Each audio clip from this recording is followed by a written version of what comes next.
Vale, carga trifásica desequilibrada en estrella. En estrella tenemos también aquí una primera impedancia que vamos a modelizar como Z1. Si hemos visto el vídeo anterior en el que hacemos esto con un receptor en triángulo, pues hay cositas que ya hemos adelantado, y con el vídeo de corriente alterna pues también sabemos que en este caso, como tenemos un receptor en estrella, las corrientes de línea y corrientes de fase aquí son las mismas, pero las tensiones de línea y de fase es aquí donde difieren, ¿vale? Que es la diferencia principal que tenemos con respecto en estas magnitudes con respecto a la conexión en triángulo. Necesitamos modelizar una impedancia Z1, una impedancia Z2, una impedancia Z3, yo he decidido llamarlas así, llamarlas como os dé la gana. No he cambiado los valores respecto al otro vídeo que tenemos en triángulo y insisto, lo mismo. Lo primero que necesitamos hacer para poder trabajar esto en valores como impedancias es obtener los elementos, o sea, esos efectos resistivos, inductivos y capacitivos que estamos modelizando en el ejercicio. Necesitamos obtener de aquellos que sean reactivos su reactancia, ¿vale? Que es el valor óhmico con el que vamos a poder trabajar. Luego, exactamente igual que antes, vamos a necesitar una reactancia inductiva XL1, vamos a necesitar la de XL2, vamos a necesitar XC1 y vamos a necesitar XC2. Que además, como he dicho, como no he cambiado los valores respecto al ejercicio propuesto y explicado en el vídeo anterior con la carga triángulo, los resultados son los mismos. Así que los ponemos directamente: 94,25, 157,08, 63,66 y 40,3 ohmios. Una vez lo tenemos así, establecemos nuestras impedancias, ¿vale? Sota, caballo y rey. Hasta aquí todo exactamente igual que hemos hecho con el receptor en triángulo. Y hacemos exactamente lo mismo. Voy a poner directamente porque como yo paso de todo esto aquí y luego cómo lo convierto en polar, también lo tenemos explicado en el vídeo anterior, que o sea, lo lógico es que veáis los dos, si no, esto no tiene sentido de manera aislada, ¿vale? Simplemente os comento, por si habéis aterrizado primero en este vídeo, yo tengo la costumbre de hacerme primero, porque lo veo, para mí es más sencillo, lo veo más visual. Primero me establezco el valor de la impedancia compleja en rectangular, me resulta mucho más fácil porque yo veo que Z1 está compuesto por una parte real R1 y luego una parte imaginaria que es XL1 menos XC1. Como el XL1 es mayor que XC1, la resta me va a dar positiva, con lo cual sería R1 más J, la diferencia de estas dos. Y ese valor en rectangular luego lo paso a polar, que es con lo que realmente vamos a trabajar, ¿vale? Con valores en polar, complejos polares, porque vamos a representar fasores, vamos a trabajar fasores. Estamos en corriente alterna y esto funciona así. Lo dicho, no voy a hacer ese desarrollo porque ya está en el vídeo anterior, es absurdo, y además es que son los mismos datos, así que voy a poner directamente los valores de las impedancias en polar. Vale, tenemos nuestras impedancias. Ahora bien, sabemos que cada impedancia, ¿vale? Como esto es un circuito desequilibrado, en estrella hay un problema. El punto central de la conexión en estrella, en un circuito desequilibrado, siempre, esto es obligatorio, me lo voy a llevar por aquí, siempre debe ir conectado a neutro, porque es el valor que nos va a fijar la referencia del centro de la estrella respecto a las otras fases. En el siguiente vídeo vamos a calcular el desplazamiento del neutro, que es el concepto, porque y esto es lo más próximo a la realidad, ¿no? Que no vamos a tener un equilibrio perfecto. Lo de las cargas, lo del equilibrado en carga, a nivel teórico está muy bien, nos ayuda a aprender, a entender estas cosas, pero la realidad siempre es lo más difícil posible. Entonces, en la realidad vamos a tener cargas desequilibradas. Por eso siempre va a estar el neutro presente en las redes de distribución y en muchas instalaciones. Vamos a tener que siempre conectar el neutro precisamente, y el neutro es esencial, precisamente porque una rotura o desconexión del neutro provoca que este punto central ya no esté a una referencia de 0 voltios sobre la que el resto de fases oscilen. No tenemos esa referencia central. Entonces, el concepto de desplazamiento del neutro, que tenemos en el vídeo siguiente, calculado y más explicado a fondo, lo que nos dice es que ese punto que nosotros utilizamos para hacer la referencia a 0 y decir que entre ese punto central, que es el 0, y esta conexión a una fase de la línea, lo que tenemos es una tensión de fase a 230, entre fase y neutro. Esto ya no sería verdad, no se cumpliría. Como yo aquí no estoy forzando una referencia a 0, ese punto va a tener un potencial diferente respecto al 0 donde esté, pero va a tener un potencial diferente. Entonces, ¿ese potencial de qué va a depender? O mejor dicho, lo que más me interesa, ¿qué problema genera? Genera que algunos componentes o todas esas cargas distribuidas que tengamos en monofásica, en una red, que estén conectadas a una fase u a otra, unas se quedarán en infratensión y otras tendrán valores excesivamente altos de tensión, porque se van a descompensar las tensiones entre los componentes o los componentes del receptor o todas las cargas que estén repartidas de manera monofásica entre las distintas fases. Unas se quedarán, en vez de estar 230, 230, 230, todas ellas, pues una a lo mejor se queda a 300 voltios. Imaginaros si conectáis vosotros tan tranquilamente el cargador de vuestro portátil a un enchufe y está a 300 voltios de tensión eficaz. ¿A dónde se va el portátil? ¿Vale? O a lo mejor no, igual os toca la fase que está en infratensión y está a 110 voltios. ¿Vale? Se descompensan y esto es muy peligroso. De hecho, en las cajas generales de protección, las fases, en los esquemas, tenemos las fases protegidas con fusible y el neutro es una pletina de hierro fijada. Es peligroso una desconexión o una rotura del neutro. Pero bueno, ya que he introducido eso, ¿vale? Vamos a necesitar aquí tener claro que ahora que tenemos las impedancias, las corrientes que vamos a calcular son corrientes de línea o corriente de fase, que en este caso, como ya sabemos, es la misma. Por ejemplo, yo me fijo en esta de aquí, es la fase T de la alimentación. Su corriente de línea, este está muerto. A ver este está chupi guay. Su corriente de línea IT, cuando llega a la rama del componente del receptor, sigue siendo la misma, ¿no? No pasa como un triángulo que se bifurca. Aquí sigue siendo la misma. Luego, mi corriente de línea también va a ser mi corriente de fase. ¿De acuerdo? Aquí tenemos lo mismo. Entonces, yo voy a calcular mi R, voy a calcular mi S y voy a calcular mi IT. Los he pegado demasiado.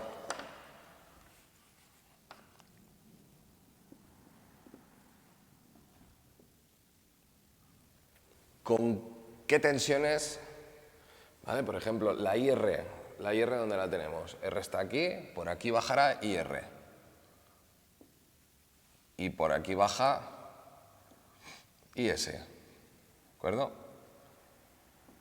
Y esta es la del neutro.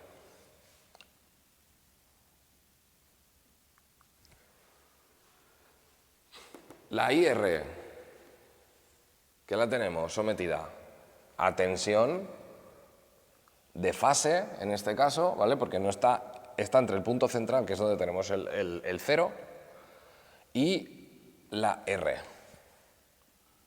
UR, y este es mi Z1. S es para Z2 y está conectado a la tensión UR. Y finalmente esta de aquí. Ahora, la del neutro se calcula de la siguiente manera.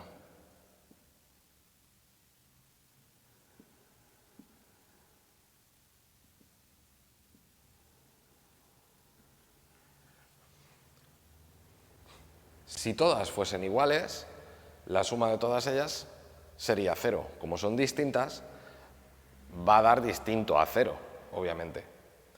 Entonces, esa diferencia es la corriente que circulará por el neutro.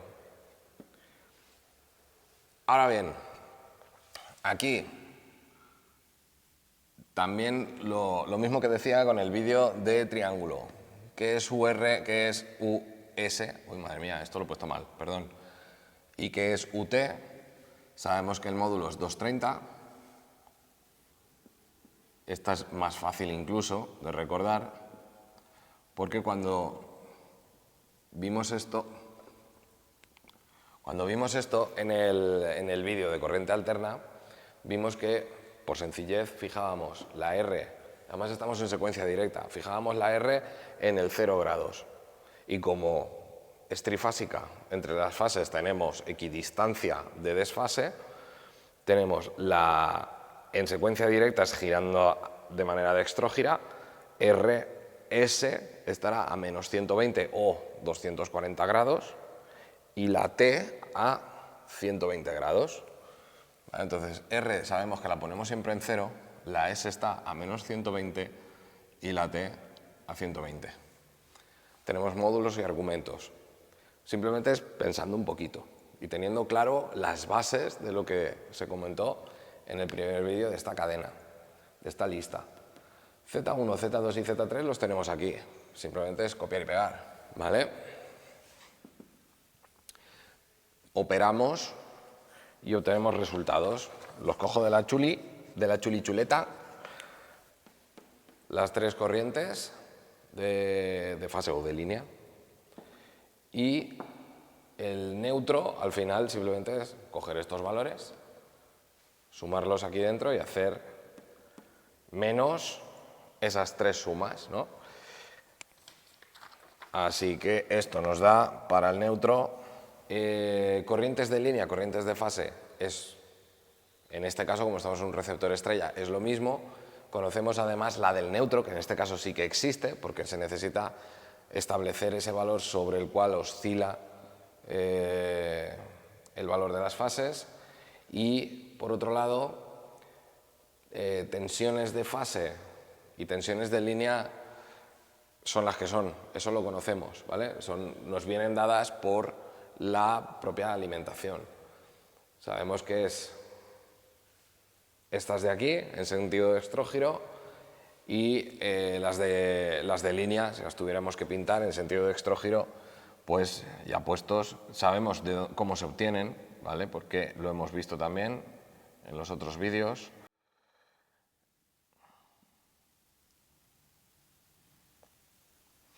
Al final no es más que si quiero sacar tensiones compuestas, aunque no me apliquen aquí, pero yo las puedo dibujar porque sí que existen, ¿no? Yo tengo una alimentación y tendré tensiones compuestas o tensiones de línea entre las fases de la línea de alimentación. Entonces, en el diagrama fasorial que vamos a hacer ahora, también las vamos a dibujar. Las tensiones las dibujamos siempre y lo único que van a variar es dependiendo de si nos dice el ejercicio que está en secuencia directa o secuencia inversa, porque cuando establecemos esas, en primer lugar, tensiones de fase, las establecemos en sentido levógiro o dextrógiro, y luego, según ese sentido, nos van a variar también los argumentos, no los módulos, pero sí nos van a variar los argumentos de las tensiones de línea. o compuestas. ¿Vale? Tensiones simples o tensiones compuestas. En este caso sabemos que todas van a tener este módulo. Si hacemos el cálculo ya vimos que nos sale 398 con algo. Redondeamos normalmente 400. Bien. Y teníamos estos valores. Pues bueno, tenemos corrientes, tenemos tensiones, dibujamos el diagrama fasorial. Colorinchis, colorinchis, colorinchis. Lo dicho, hacemos igual que hemos hecho antes, más o menos lo planto aquí.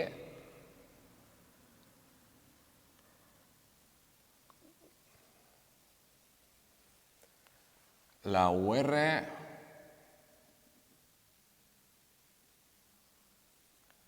US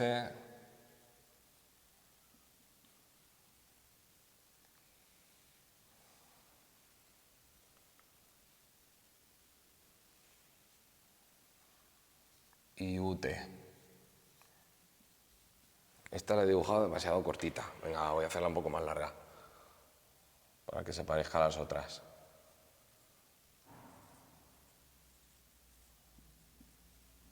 ¿Vale? Tensiones simples, tensiones compuestas.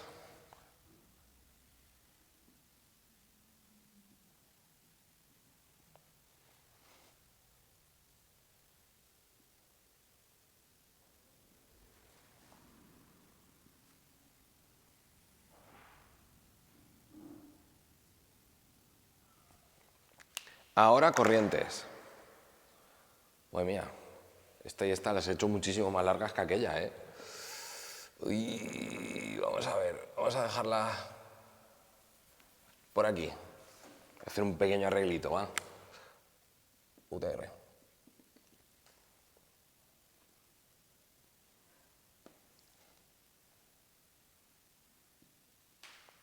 Ahora tiene un poquito mejor aspecto. Corrientes. Antes también habíamos comentado, bueno, como regla también un poco así de como lo estamos haciendo a ojo, el diagrama fasorial, yo me fijo en cuál es el módulo más alto de las corrientes que tengo que dibujar. El módulo más alto pertenece a IR, que es de 2,2. Pues lo largo que yo haga esa flecha, ya sé que de ahí todas las demás, como son más pequeñitas, las tengo que ir haciendo más pequeñitas que esa.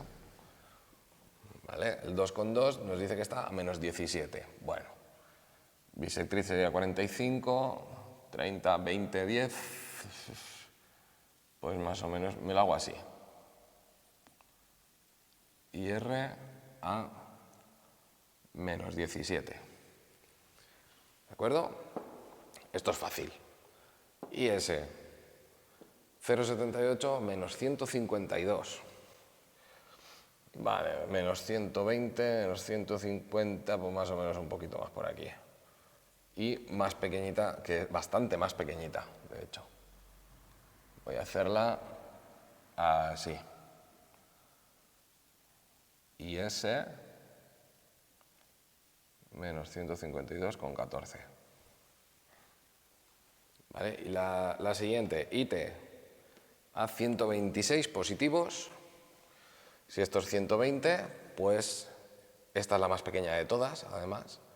Voy a pintar aquí. Va a ser IT con 126,96, voy a poner 127. Y nos falta el neutro. El neutro a 1,1 y 155, ¿vale? Este es el 150, un poco más adelante. Y 1,1, pues si IS es 0,78, este es un poquito más largo. Hasta aquí mismo. Y N, que está a 155,46. Bien. Pues tendríamos ya también un ejemplo resuelto paso a paso de un receptor desequilibrado conectado en estrella con su diagrama fasorial. Vamos a hablar del desplazamiento del neutro.